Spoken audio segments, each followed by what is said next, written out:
이 시간 함께 보실 말씀은 누가복음 9장 57절에서 62절까지 말씀입니다. 누가복음 9장 57절에서 62절까지 말씀을 보도록 하겠습니다. 제자도에 관한 거죠. 제자의 길, 제자도에 관한 내용입니다. 그들이 길을 가고 있을 때 어떤 사람이 주께 말씀드리기를, 주여, 주께서 어디로 가시든지 내가 따르겠나이다 라고 하니, 예수께서 그에게 말씀하시기를, 여우들도 굴이 있고 공중의 새들도 보금자리가 있지만 인자는 자기 머리 둘 곳조차 없노라고 하시며, 다른 사람에게 말씀하시기를 나를 따르라고 하시더라.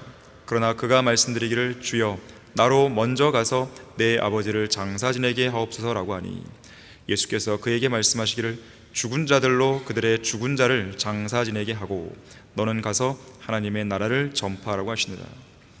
또 다른 사람도 말씀드리기를, 주여, 내가 주를 따르겠나이다. 그러나 먼저 내 집에 있는 가족에게 작배를 구하게 하여 주소서라고 하니, 예수께서 그에게 말씀하시기를, 손에 쟁기를 잡고 뒤를 돌아보는 자는 하나님의 나라에 적합하지 아니하노라고 하시니라. 자, 말씀을 위해 다 같이 기도하시겠습니다. 고마우신 아버지 하나님, 아름다운 날 허락해 주시고 또 아름다운 장소에서 영과 진리로 경배해드리게 주셔서 감사드립니다. 오늘 2명의 새로운 방문객을 허락해 주셔서 감사드립니다. 주님의 뜻이면 이 교회에 잘 정착해서 성경대로 믿는 그리스도인으로 성장해 나갈 수 있도록 인도해 주십시오. 이 시간 우리는 하나님의 말씀에 갈급하여 이 자리에 앉아 있습니다. 주님의 말씀은 진리입니다.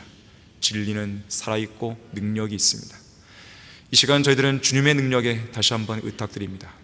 저희들의 마음문을 열어주시고 이 말씀이 우리 안에 강력한 도전이 되는 말씀이 될 수 있도록 역사해 주십시오. 마귀의 모든 공격으로부터 보호해 주십시오. 주 예수 그리스도 이름으로 기도했습니다. 아멘. 당신은 그리스도의 제자인가? 당신은 그리스도의 제자인가라는 제목으로 설교하겠습니다. 십자가에 못 박혀 죽으신 예수 그리스도의 고귀한 피로 구속받은 여러분은 그리스도의 제자입니까? 아닙니까? 네. 자, 예수 그리스도께서는 누가복음 14장 27절에서 누구든지 자기 십자가를 지지 않고 나를 따라오는 자는 나의 제자가 될 수 없다 그랬어요. 그래서 아마도 나는 구원받은 그리스도인인데 그리스도의 제자라는 질문에 대해서는 약간 머뭇거림이 있는 거죠. 나는 지금 내 십자가를 지고 있는 것인가? 나는 주님을 따라가고 있는 것인가?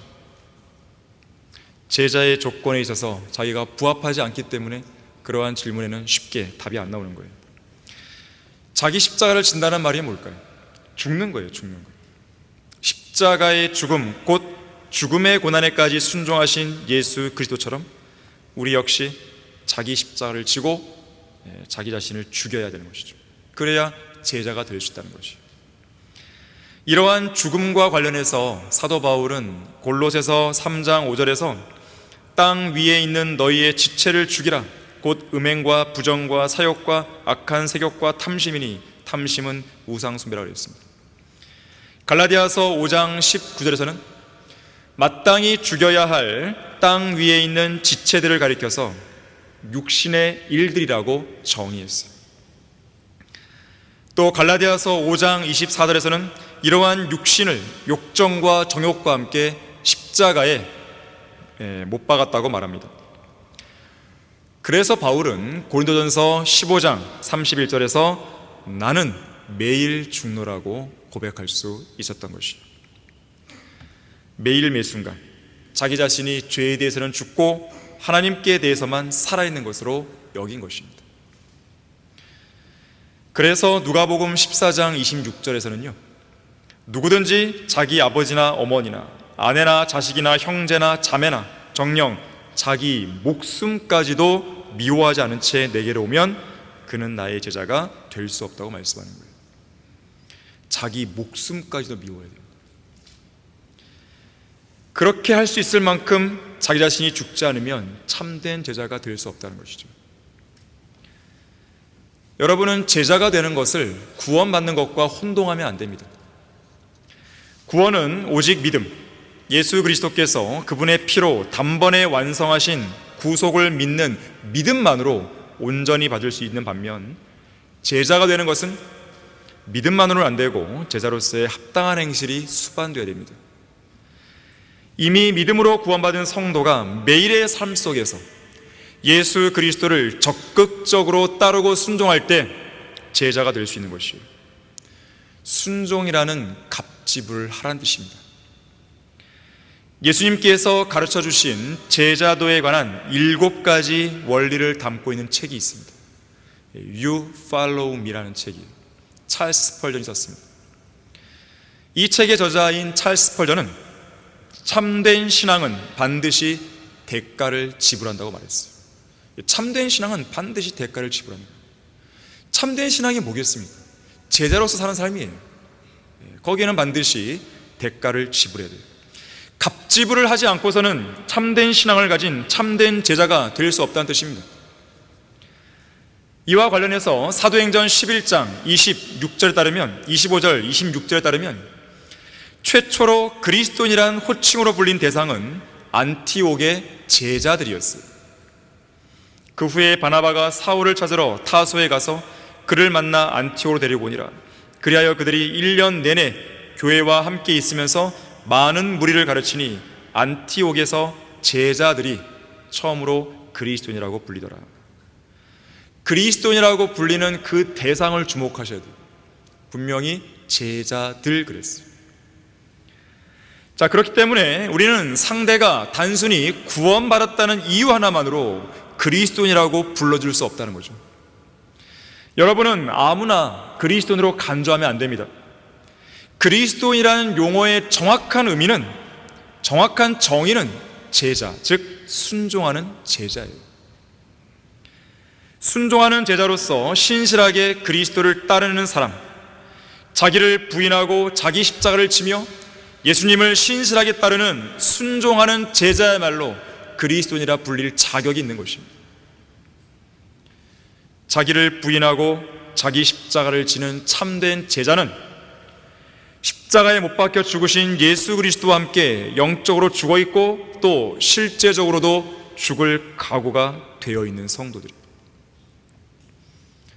죽었다는 말은 세상에 대해서, 세상의 어떤 칭찬, 세상의 비난 이런 것에 대해서 반응을 보이지 않는 거예요. 죽은 사람이 어떻게 반응 보이겠어요?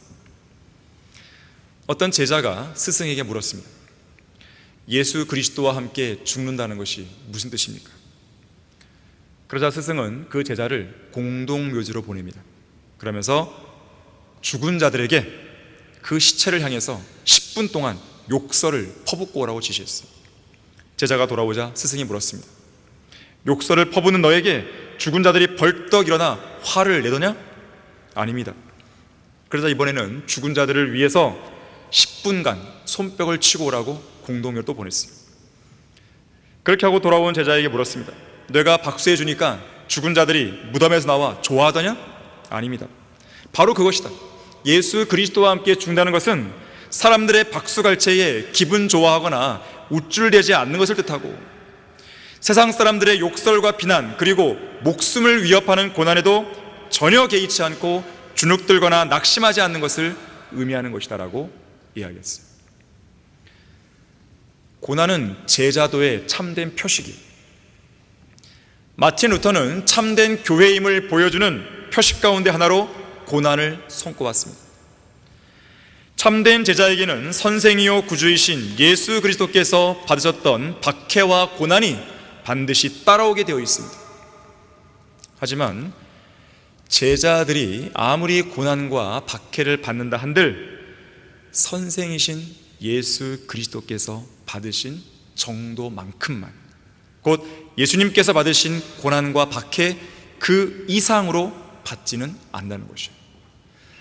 우리 다 같이 마태복음 10장 24절 25절을 보겠습니다. 마태복음 10장 24절 25절입니다.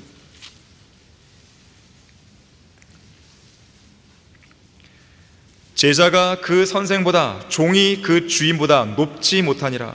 제자가 자기의 선생같이 되고 종이 그 주인같이 되면 그것으로 충분하니라.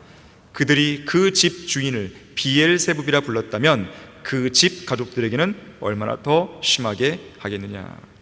자, 무슨 말인가 하면 아무리 극심한 고난이 다가오고 거짓된 비방을 받는다 하더라도 우리의 선생이신 예수 그리스도께서 받으신 것 이상으로 받지는 않을 것이니까 용기를 잃지 말고 위로를 받으라는 뜻이에요. 이렇듯 그리스도의 제자들은 자기 십자가를 지는 것을 거부하면 안 됩니다. 제자의 길의 반대말이 뭔지 아십니까? 그리스도의 십자가의 원수들로 사는 것이에요. 십자가를 통해 주어지는 모든 모욕과 비난을 부끄러워하는 것입니다. 반면에 참된 제자도는 고난을 당하시는 예수 그리스도에 대한 온전한 충성과 순종이요 또 그분의 고난에 적극적으로 동참하는 것임을 잊지 말아야 되는 것이에요. 자, 그렇다면 참된 그리스도의 제자가 되려면 어떻게 해야 되는 것인가? 첫 번째로 예수 그리스도께서 어디로 가시든지 따라갈 수 있어야 됩니다. 어디로 가시든지. 오늘 본문 57절에서요 예수님과 그 일행이 길을 가고 있을 때 어떤 사람이 나와서 고백하죠. 주여, 주께서 어디로 가시든지 내가 따르겠나이다. 다른 건 몰라도 적어도 이 사람에게는 주님이 어디로 가시든지 주님을 따라가겠다고 하는 최소한의 결심이나 마음 정도는 있었던 게 분명해요. 하지만 오늘날에는 이런 최소한의 마음조차 갖지 못한 그리스도인들이 너무나 많습니다. 주님을 따르는 것에 대해 관심조차 없어요. 대부분 자기 자신의 일만 구하고 그리스도 예수의 일은 구하지 않는 것입니다. 주님을 향한 첫사랑을 잃어버렸습니다. 최소한의 열정도 없어요. 마음은 바위처럼 단단하고 극지방의 날씨보다 더 차갑고 냉랭합니다. 세상에서의 성공을 위해서라면 무엇이든지 하는 사람들이 주님을 위해서라면 무슨 일이든 안 하는 것이죠. 정작 주님을 위해서는 어떤 것도 투자하려 하지 않는 것입니다. 영적인 일과 주님을 섬기는 것과 관련해서 그들과 대화를 나눠보면 눈빛이 죽어있는 것이죠. 몸의 빛은 눈이라고 했는데 빛이 다 꺼져버린 것이죠. 강단에서 선포되는 설교, 말씀 하나하나를 놓치지 않기 위해 반짝반짝 살아있던 그러한 눈빛을 지금은 좀처럼 찾아볼 수가 없는 것이죠. 이유가 무엇입니까? 가장 큰 이유는 세상을 너무나 사랑하기 때문에 그런 거예요. 자기 자신을 너무나 사랑하는 것이죠. 자신의 아내나 남편을, 자녀들을, 부모님을 예수 그리스도보다 더 사랑하는 것이죠. 여러분은 하나님을 섬기는 것에 관한 한, 하나님의 뜻을 시행하는 것에 관한 한 사람들의 눈치를 보면 안 됩니다. 여러분들은 여러분의 남편이나 여러분의 아내나 여러분의 자식이나 여러분의 부모님의 눈치를 보며 하나님을 섬깁니까? 그것은 올바른 제자도가 아니에요. 여러분의 회사의 상사나 아니면 직장 동료나 직장 후배의 눈치를 보면서 주님을 섬깁니까? 여러분은 사람들의 눈치를 보면서 복음을 전하고 있습니까? 그것은 진정한 제자도가 아니에요. 자신을 사랑하면, 주위 사람들을 사랑하면 결국 그러한 일을 벌이는 것이죠. 앞서 언급했듯이 참된 제자가 되려면 자기 아버지나 어머니, 아내나 자식, 형제나 자매, 심지어 자기 목숨까지 미워할 수 있어야 했어요. 한편 주의할 점이 있는데요, 무조건 따라가겠다고 고백하는 것만이 능사는 아니라는 점이에요. 사실 오늘 본문에서 주께서 어디로 가시든지 내가 따르겠나이다라고 말한 이 사람의 고백은 실속이 없는 허울만 좋은 말뿐이었습니다. 왜냐하면 경건의 모양에 따른 가식적인 고백이었기 때문에 그러는데, 이 사실은 예수님의 답변에서 확인할 수 있는 거예요. 58절에서 여우들도 굴이 있고 공중의 새들도 보금자리에 있지만 인자는 머리 둘 곳조차 없다 그랬어요. 그럼에도 불구하고 나를 따라오겠냐? 그 말씀이신 거예요. 지금 어느 날 저명한 두 교수가 인생의 의미에 대해 논하고 있었습니다. 그러던 중에 한 교수가 다른 교수에게 말했어요. 물었어요. 이복의 친구, 자네 헨리라는 학생 알고 있는가? 그 학생이 자네의 제자라고 하는데 그 말이 맞나? 이에 대해서 동료 교수는 이렇게 말했습니다. 글쎄, 물론 그 학생은 내가 하는 모든 강의를 열심히 쫓아다니며 듣고 있긴 하지. 하지만 그렇다고 해서 나의 제자는 아닐세. 다시 말하자면 멋모르고 쫓아다니며 무작정 따라다니는 사람은 많아도 참된 제자를 찾아볼 수 없다는 것이죠.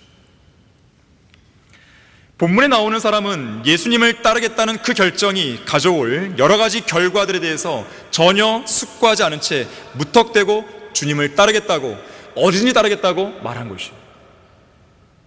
제자의 길은 간단한 길이 아니에요. 구원받는 건 쉽지만 제자의 길에 들어서는 것은 쉬운 일이 아닙니다. 제자의 길은 쉽고 평탄한 길이 아니에요. 제자의 길은 편안한 잠자리나 침대가 제공되는 길이 아닙니다. 제자의 길은 고소득과 노후 생활이 보장되는 길이 아닙니다. 제자의 길은 안락한 삶과 세상에서의 명예가 보장되는 길이 아닙니다.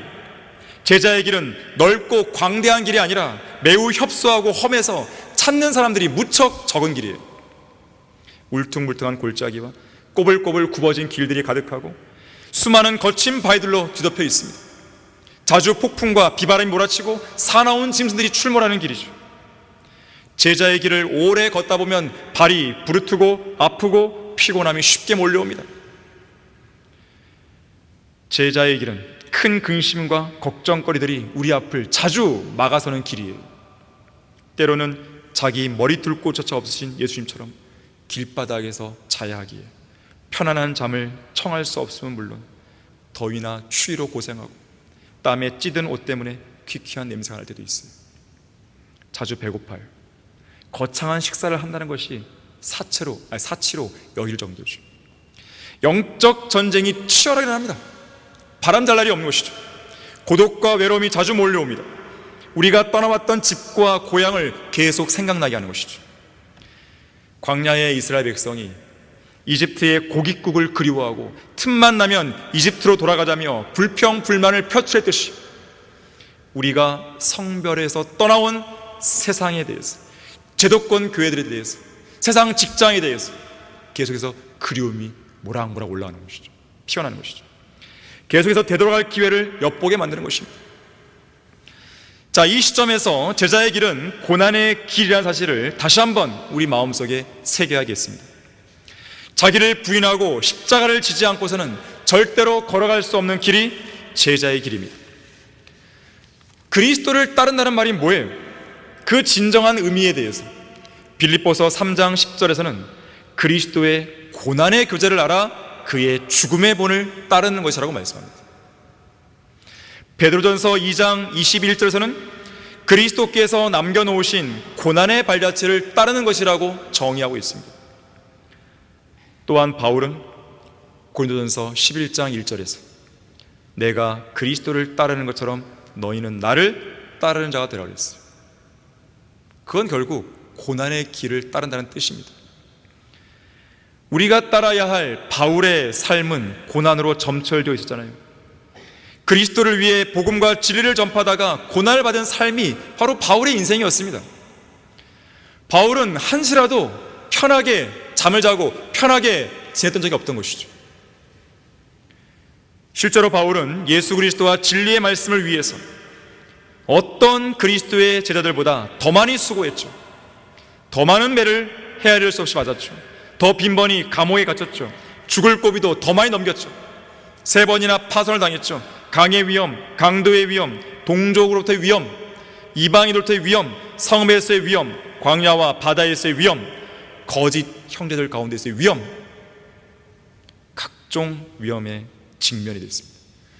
자주 깨어 있었고요, 배고팠고 목말랐고 자주 금식하고 춥고 헐벗었어요.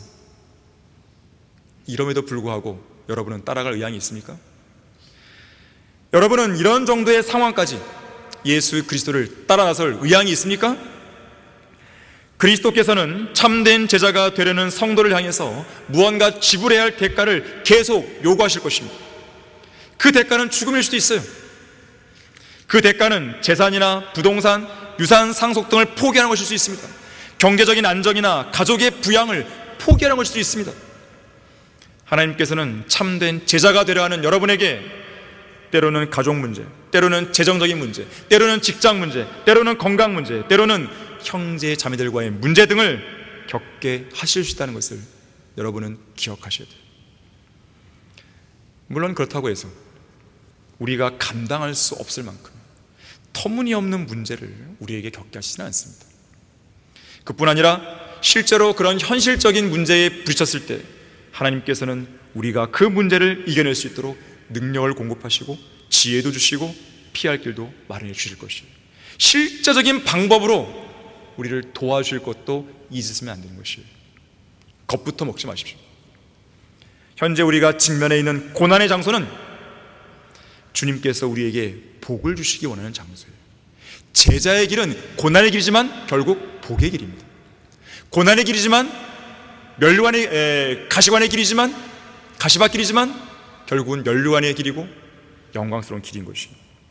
아무리 견디기 가장 어려운 장소에 여러분이 처해 있다 할지라도 도망치지 마십시오. 오히려 주님의 영광과 주님을 위해서, 진리를 위해서 꼼짝 말고 거기에 서 있으십시오. 믿음을 잃지 않고 끝까지 따라간다면, 믿음을 잃지 않고 끝까지 제자의 길을 걸어간다면 그것은 우리의 영혼을 위해 영광으로 빛날 것입니다. 그렇기 때문에 여러분들이 기왕에 주님을 따르겠다고 했다면 어디든지 따라갈 수 있어야 돼요. 따르겠다는 사람이 스스로 한계를 정해놓으면 안 됩니다. 그리스도의 제자라는 사람이 주님, 저는 여기까지만 가겠습니다, 그래서는 안 되는 것입니다. 따라가야 하는 장소와 따라가야 하는 목적지와 따라가야 하는 그 한계를 정하는 것은 우리의 몫이 아닙니다. 우리가 주님을 따르면서 맡게 될 일들이나 사역도 우리가 정하는 게 아니에요. 그 일을 행하는 데 있어서 어떤 방법으로 할 것인가도 우리가 정하는 게 아닙니다. 그 모든 것들은 주님이 정하시는 것이에요. 다만 우리는 신실하게 따라가기만 하면 되는 것입니다. 찬송과 영광을 주께 353장에서도 이렇게 노래하잖아요. 부름받아 나선 이 몸 어떻게 한다고요? 어디든지 가오리다. 어디든지. 괴로우나 즐거우나 주만 따라 가오리니 어느 누가 막으리까? 죽음인들 막으리까? 악홀골짝 빈들에도 복음 들고 가오리다. 소돔 같은 거리에도, 동성 연애자들이 가득한 그 거리에도 사랑 안고 찾아가서 종의 몸에 지닌 것도 아낌없이 드리리다. 이름 없이 빚도 없이 감사하며 섬기리다. 참된 그리스도의 제자라면 어떻게 됩니까? 두 번째로, 예수 그리스도께서 나를 따르라고 하실 때 모든 것을 버려두고 따라가야 돼요. 예수님은 종종 여러분에게 말씀하실 거예요. 나를 따르라. 베드로에게도 사람을 낚는 어부가 되겠다고 하시면서 나를 따라오라고 명령하셨어요. 빌립을 만나셨을 때도 나를 따라오라고 하셨습니다. 세무소에 앉아있던 세리마태에게도 나를 따라오라고 명령하셨어요. 그때 세리마태는 모든 걸 버려두고 떠난 거예요. 어떤 변명이나 머뭇거림도 없이 즉시 일어나서 모든 걸 버려두고 주님을 따라간 것이죠. 여러분이 나를 따라오라는 하나님의 부르심과 관련해서 오해하지 말 것이 있는데, 주님을 위한 헌신은 결코 희생이 아니에요. 희생이란 말을 함부로 붙이면 안 됩니다. 지금 모든 것을 다 내놓고 주님의 일꾼이 되겠다고 하는 것을 희생이라고 생각하는 사람은 필요 없어요. 세상 일 할 것 다 하고 은퇴한 이후에 남은 시간을 주님께 드리려고 하는 사람도 필요 없습니다. 시간이 남아돌고 한가하니까 주님을 섬기겠다고 하는 사람도 필요 없습니다. 다른 제자들이 헌신적으로 이렇게 놓은 그 길에서 숟가락만 얹어놓고 제자 흉내 내겠다고 하는 사람도 필요 없습니다. 이 목사님의 육아육 때 바로 그런 자들이에요. 코에 손도 안 대고 코 풀려는 것이죠. 누가 함부로 저작권료를 운운하는 것이에요? 아무것도 안 하는 자들이, 그런 받을 자격도 없는 자들이, 주님을 위해서 일할 자격도 없는 자들이 그런 짓을 하고 있는 것이죠. 근데 그들 배후에, 그 아이들 배후에 누가 있는지를 저는 알고 있어요. 조만간 알려질 것이에요. 나중에 제가 얘기할 기회가 있을 것입니다. 걔들이 그냥 하는 것이 아니에요. 자, 남들보다 하나님의 일을 조금 더 했다고 생색내는 사람도 필요 없습니다.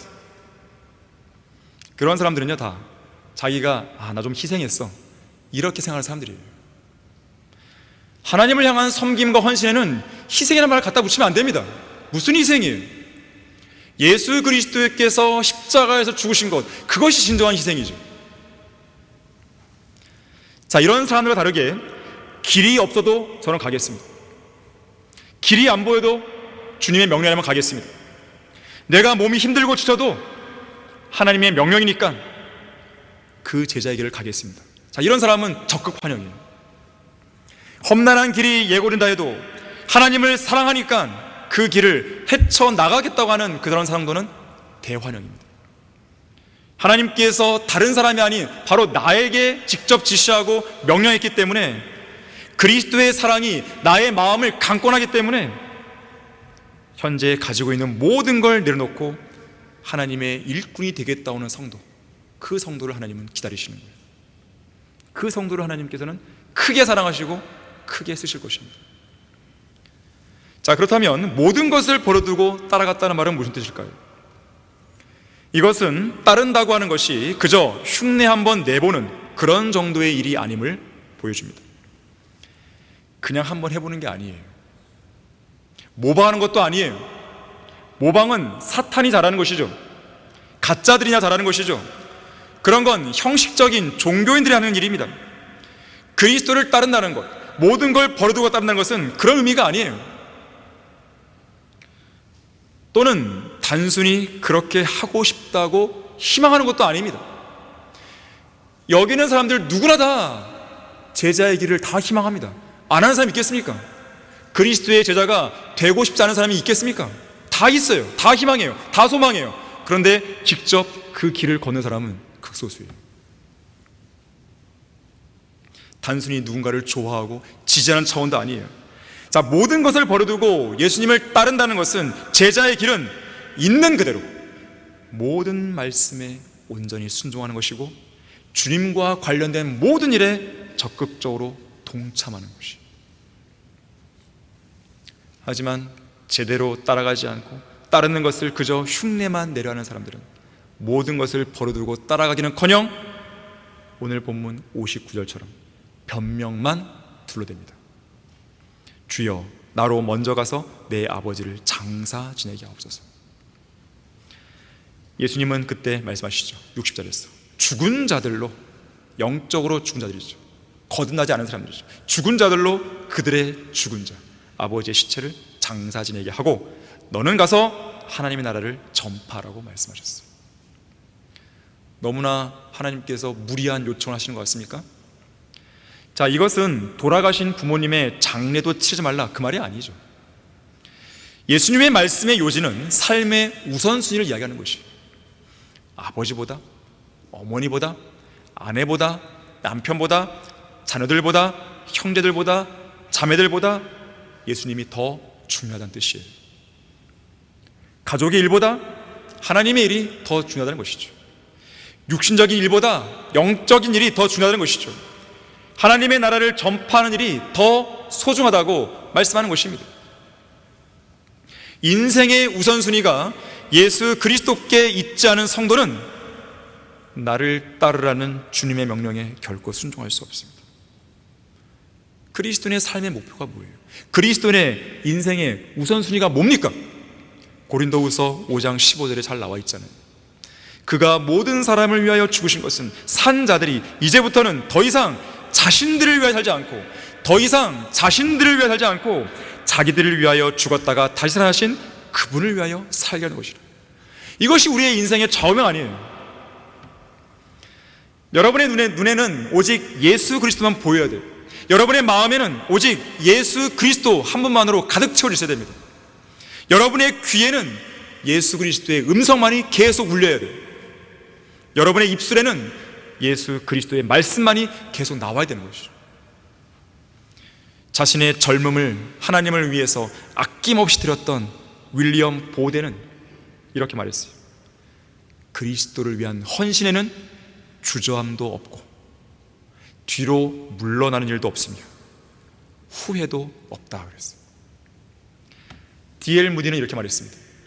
진정한 그리스도인이 되기 전에는 나의 소원이 축복이었지만 지금은 주님 자신이시고, 진정한 그리스도인이 되기 전에는 나의 감정의 중심이 나 자신이었지만 지금은 하나님의 말씀이다.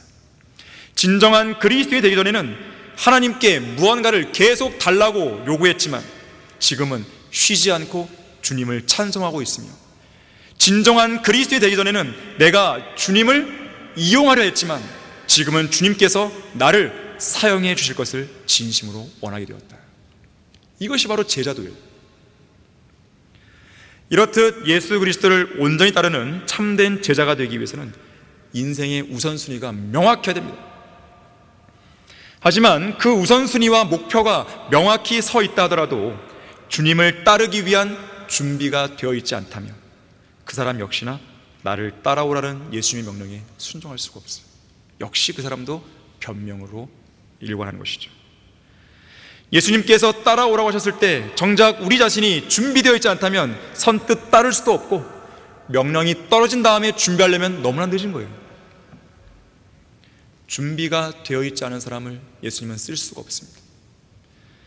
물론 준비가 되어 있지 않은 사람에게 예수님께서 나를 따라오라고 명령을 내리실 수도 없죠. 그렇지도 않습니다. 자, 그런데 생각해 보십시오.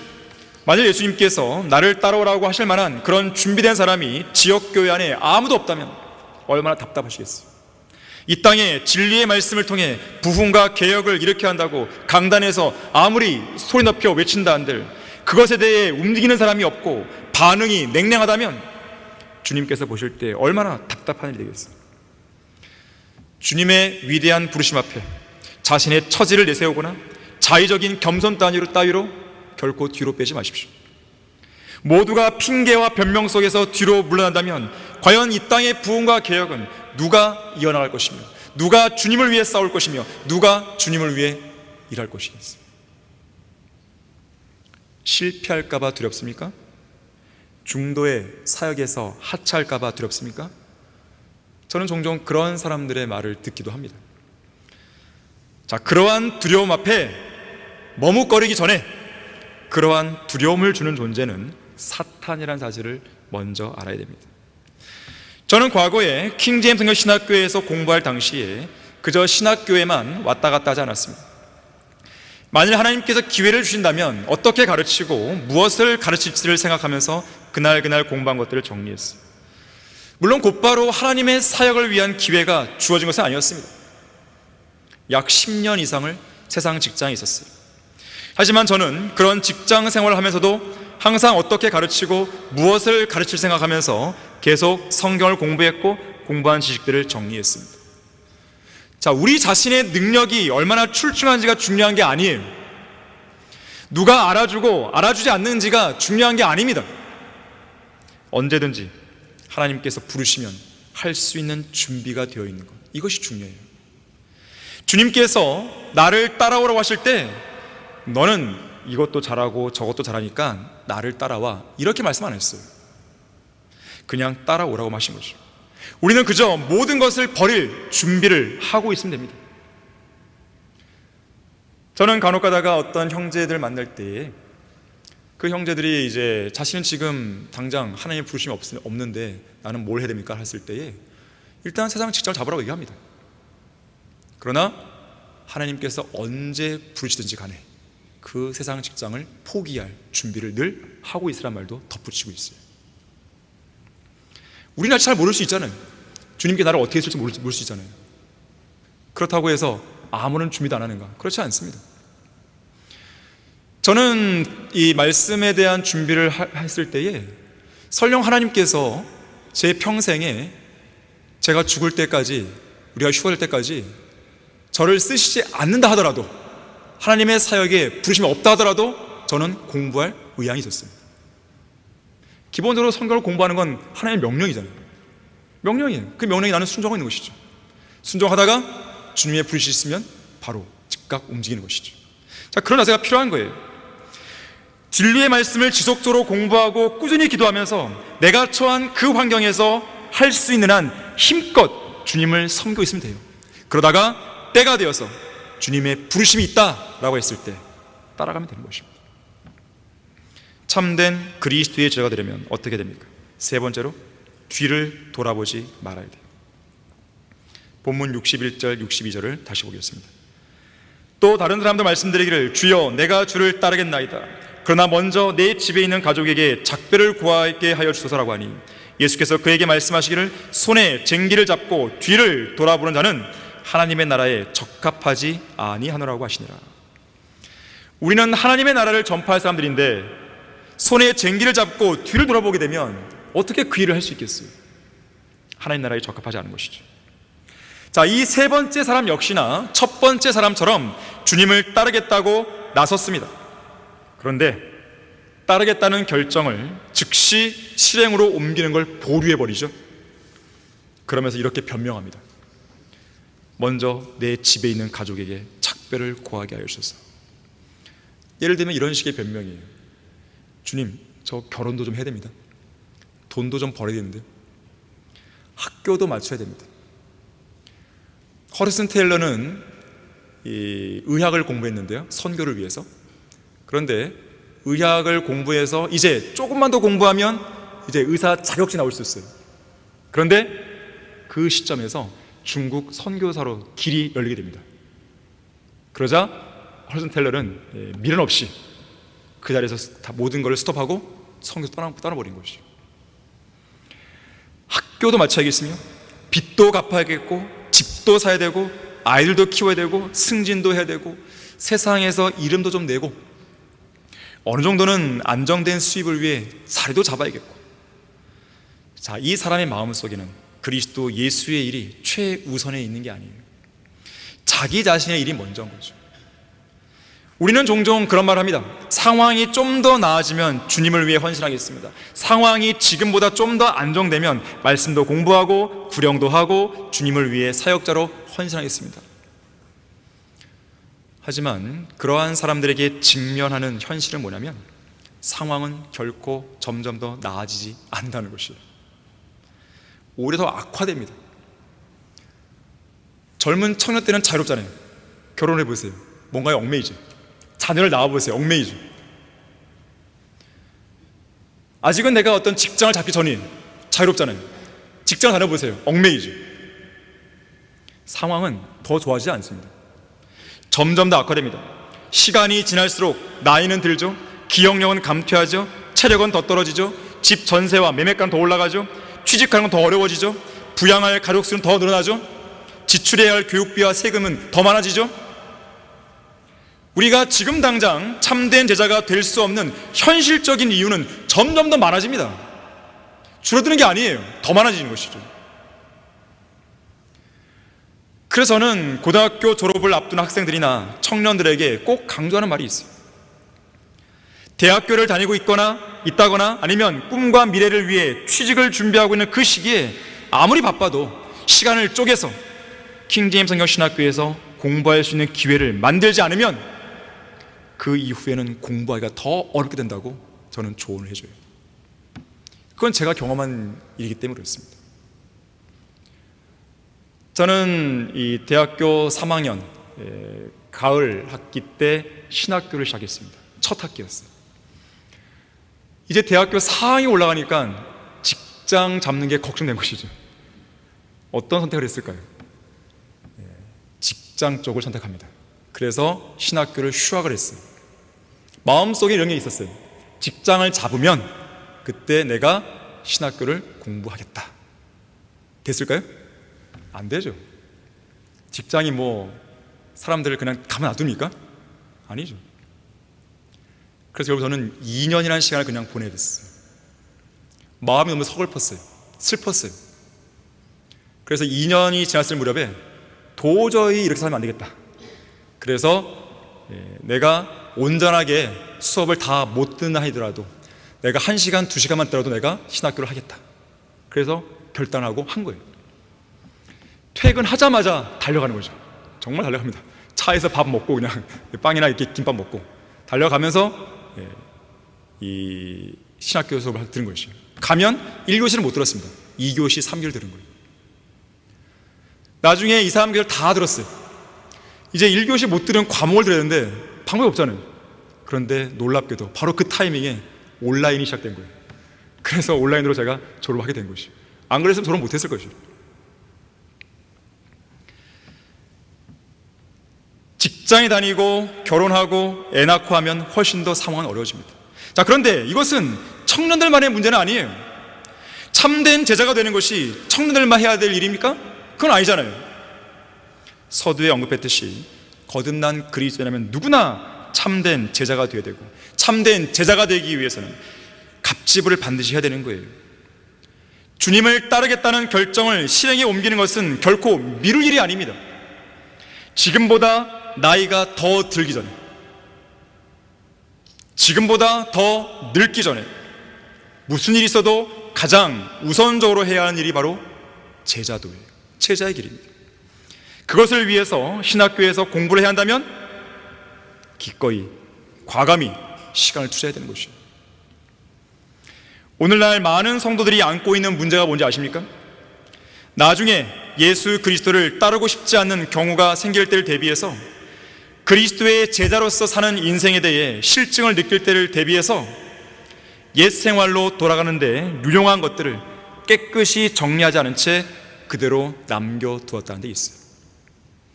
이 시대에 일꾼이 좀처럼 나오지 않는 이유가 바로 여기에 있습니다.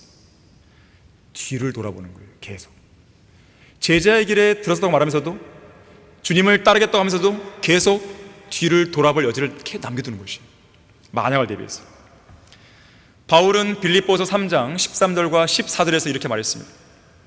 뒤에 있는 것은 잊어버리고 앞에 있는 것들에 손을 뻗쳐 그리스도 예수 안에서 하나님의 고귀한 부르심의 상을 위하여 그 푯대를 향해 쫓아갈 뿐이라. 우리가 바라봐야 할 방향은 앞쪽이지 뒤쪽이 아닙니다. 우리가 바라봐야 할 방향은 미래이지 과거가 아닙니다. 우리가 바라봐야 할 방향은 저 하늘 위쪽이지 이 땅이 아니에요. 우리 앞에는 무엇이 있습니까? 푯대가 있습니다. 우리의 푯대는 예수 그리스도시고, 그리스도 예수 안에서 우리를 위해 준비되어 있는 하나님의 고귀한 부르심의 상인 것이죠. 그 푯대를 붙잡기 위해 손을 뻗쳐야 되는 것이고, 그 푯대에 도달하기 위해 푯대를 향해 열심히 달려야 되는 것이죠. 밭에서 줄을 흩뜨리지 않고 쟁기질을 똑바로 하려면 결코 뒤를 돌아봐서는 안 됩니다.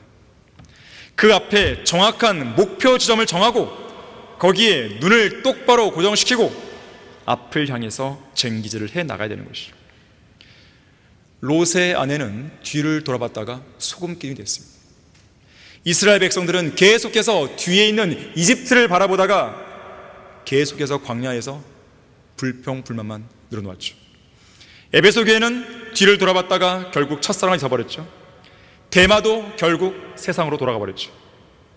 예수님은 손에 쟁기를 잡고 뒤를 돌아보는 자는 하나님 나라에 적합하지 않다고 경고하셨습니다. 이런 예화가 있습니다. 어떤 남편이 아내에게 밭을 갈러 나갔다 오겠다고 하면서 트랙터를 몰고 집을 떠났어요. 그는 트랙터에 기름을 넣기 위해 아침 일찍 출발했습니다. 그런데 주유소로 가는 도중에 기름이 떨어지고 말았습니다. 하는 수 없이 기름을 사오기 위해 트랙터를 들판에 세워두고 걸어서 주유소로 향했습니다. 그런데 주유소로 가는 길에 돼지에게 아침밥을 주지 않은 것이 생각나서 곧바로 옥수수 창고로 향했습니다. 거기에서 돼지 사료로 쓰이는 먹이 자루를 찾았습니다. 그때 자루들을 보자 어제 감자 구덩이에 저장해둔 감자에 싹이 나고 있는 모습을 본 것이 생각났습니다. 그래서 감자 구덩이로 발길을 돌렸는데 그곳으로 가는 길에 장작더미 앞을 지나게 되었습니다. 밭에 나갔다 돌아오는 길에 장작을 가져달라는 아내의 말이 기억나서 몇 개의 나무 토막을 줍고 있는데 마침 병든 닭이 옆으로 지나갔습니다. 저 닭이 왜 병들었을까 하는 생각이 들어서 그는 장작을 내려놓고 그 병든 닭을 쫓아갔습니다. 그러는 사이 이미 해는 서산으로 넘어갔습니다. 아직 그는 들판에 세워둔 트랙터에 기름을 넣지 못했어요. 푯대를 잃어버려요. 푯대를. 이처럼 푯대를 향해 나아가지 못하고 이리저리 세상 풍조에 휩쓸려 다니는 사람들이 많은 것이죠. 제자의 길에 딱 들어서려고 했는데 생각나는 게 많은 거죠. 아내 생각, 남편 생각, 자녀 생각, 부모가 나를 향한 기대, 돈 생각, 노후 생각 다 나오죠. 푯대를 잃어버린 것이죠. 그 푯대를 잃어버리게 만드는 그 모든 것들을 다 내려놔야 돼요.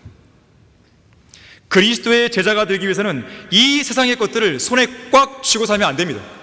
손에 꽉 쥐고 있으면 주님께서 부어주시는 복을 받을 수가 없는 거죠. C.T. 스터드라는 사람이 있어요. 부유한 가문의 케임브리지 대학교 학생이었어요. 수재였습니다. 이 사람은 중국, 인도, 아프리카의 선교사가 되기 위해 그가 가진 모든 명예와 돈을 포기하라고 하나님께서 요구하셨을 때 기꺼이 내려놓은 사람이었어요. 윌리엄 보덴은 보덴 목장의 상속자였습니다. 이 사람 역시나 하나님께서 그걸 포기하라고 요구했을 때 기꺼이 내려놓았어요. 윌리엄 보덴은 고등학교를 졸업하던 16살 때 이미 부모의 낙농 사업을 물려받을 상속자로서 백만장자나 다름없었어요. 금수예요, 금수저. 대학교도 아니고 고등학교를 졸업한 즉시로 이미 백만장자가 되어 있는 것이죠. 그의 부모는 졸업 선물로요, 세계 일주를 시켜줬습니다. 참 대단한 부모죠. 미국 샌프란시스코를 출발해서 일본, 중국, 인도, 이집트, 팔레스타인, 소아시아, 그리스, 이탈리아를 지나 영국으로 갔다가 다시 미국으로 돌아왔어요.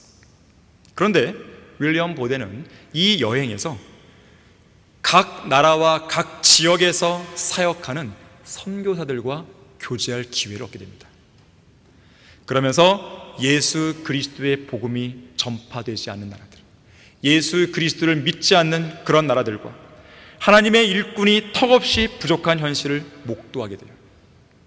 특히 아시아 지역에서 극단적인 고행으로 우상을 섬기고 있는 엄청난 수의 사람들과 전쟁으로 피폐해진 난민들을 보면서 윌리엄 보덴은 강한 연민을 느끼게 됩니다.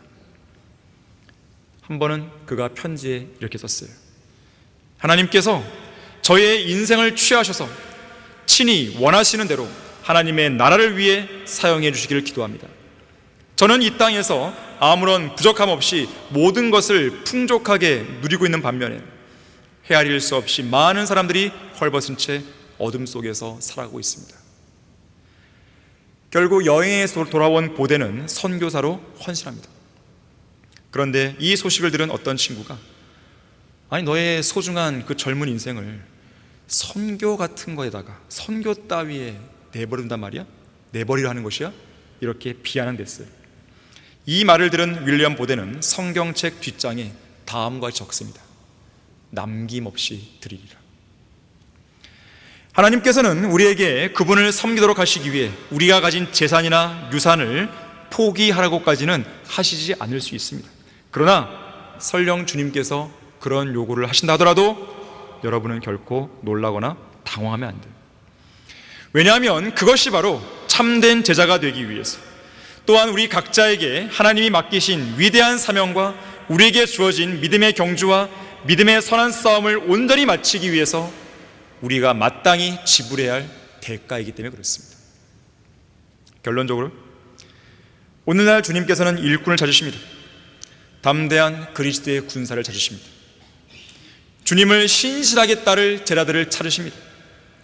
자기를 부인하고 자기 십자가를 지며 주님을 따를 제자들을 찾고 계십니다. 주님이 가시는 곳이라면 어린이 따라갈 수 있고 주님의 어떠한 명령에도 준비가 되어 있으며 옛 생활들에 대해서 어떤 미련도 두지 않을 그런 제자들을 찾고 계십니다. 하나님께는 성경을 가르칠 사람들이 필요합니다. 순회 설교들이 필요하고 지역교회를 개척해서 나갈 설교들이 필요하고 번역자가 필요하고 글을 쓰고 책을 쓰고 교회를 보고 무릎 꿇고 간절히 기도하고 주일학교 교사의 임무를 수행하고 개인 구령을 하고 거리에 설교하고 교회 구석구석을 살피면서 섬겨야 할 그런 신실한 성도들이 필요합니다. 이 일에 쓰시기 위해서 하나님께서는 참된 제자들을 찾고 계신 것이죠. 나를 따라오라고 말씀하시는데 아무도 준비가 안 돼 있고 그것에 선뜻 나서려는 사람이 없다면 하나님은 정말 답답하실 것이에요.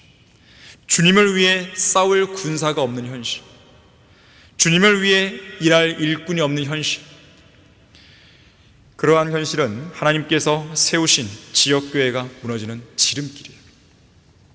성경 침례교회 안에 속해 있는 여러분들이 나를 따라오라는 주님의 명령에 반응을 보이지 않는다면 어디에서 그런 참된 제자를 찾을 수 있겠습니까? 이 땅에 최후의 보루로 서 있는 성경 침례교회는 지난 33년 동안 신실하게 주님을 따랐고 또 앞으로도 그렇게 따라갈 것이에요. 그러나 이 교회가 신실하게 주님을 따르고 있다 해서 여기에 앉아있는 여러분 개개인이 모두가 다 자동적으로 신실한 제자가 되는 것은 아닙니다. 무임승차할 생각은 버리셔야 돼요. 무늬만, 겉모양만 성경대로 믿는 사람들이 되어서는 안 되는 것입니다. 소위 교회 안에 영적인 안전 불감증에 걸린 사람들이 많습니다. 성경대로 믿는 지역교회 안에 있으면 모든 것이 안전하다고 생각하면 큰 오산입니다. 만일 그 개인이 스스로 깨어있지 않으면 자기도 모르는 사이에 성경대로 믿는 사람들의 대열에서 이탈해버린 자기 자신을 발견하게 될 것이에요. 우리는 최근 마귀의 사주를 받은 목사님의 유가족 때문에 15명의 혼들을 잃어버렸습니다. 그런 배교자들은 그리스도인이라 불릴 자격이 없는 것이죠. 그동안 여러분들이 주님을 신실하게 섬겨왔지만 오늘 말씀에 다시 한번 유념하면서 주님을 위해 더 열심을 내는 참된 제자가 되는 여러분 모두 되길 바라겠습니다. 자, 기도하겠습니다. 고마우신 아버지 하나님, 저희들에게 제자도에 관한 진리를 알려주셔서 감사합니다. 지금 이 시대는 참으로 위태로운 시대입니다. 참된 믿음을 찾아보기 어려운 시대, 참된 성도들을 찾아보기 어려운 시대, 참된 교회, 참된 제자들을 찾아보기 어려운 시대에 우리는 살고 있는 것입니다. 이러한 세상 풍조 속에서 우리가 휩쓸려가서는 안 되는 것입니다. 우리마저 세상에 휩쓸려가서 주님을 위해 일하지 않는다면 어떻게 이 나라에 희망이 있겠습니까? 주님의 눈동자는 이 교회를 향해 있습니다. 주님의 관심은 이 교회를 향해 있습니다. 주님의 관심은 이 교회에 속해 있는 우리 신실한 성도들을 향해 있습니다. 주님의 그 관심과 그 돌보심과 사랑을 우리가 알고 있다면 우리는 지금처럼 너저분하게 살 수는 없는 것입니다. 제대로 살았다 하더라도 우리는 좀 더 열의를 내서 주님을 섬기하는 것입니다. 저희들에게 힘을 주시고 지혜를 주십시오. 올바른 제자의 길을 걸을 수 있도록 저희들을 독려해 주시고 주님의 능력으로 함께해 주십시오. 주 예수 그리스도 이름으로 기도했습니다. 아멘.